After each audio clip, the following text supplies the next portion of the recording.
Hi everyone, and welcome to week 7 of Writing 213. I'm posting this video a little bit early because now that I'm past COVID, I'm going to take off on a camping trip the next couple days. So I won't be checking my email again until Monday. So this week you're going to continue directing your own reading in regard to your personal research project. The big deadline coming up is that you should submit a draft of your paper by the 28th. So by Tuesday, you should give me a draft of your paper where I can follow along the direction you're moving in. It doesn't have to be perfect. It's okay if your verb tenses aren't aligning, and if you still have spelling and grammar issues. Those are normal parts of the drafting process.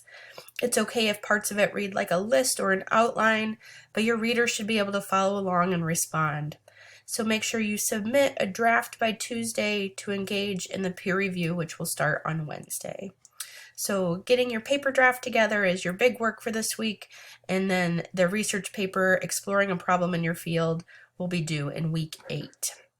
Take care, everyone. I hope you're doing well.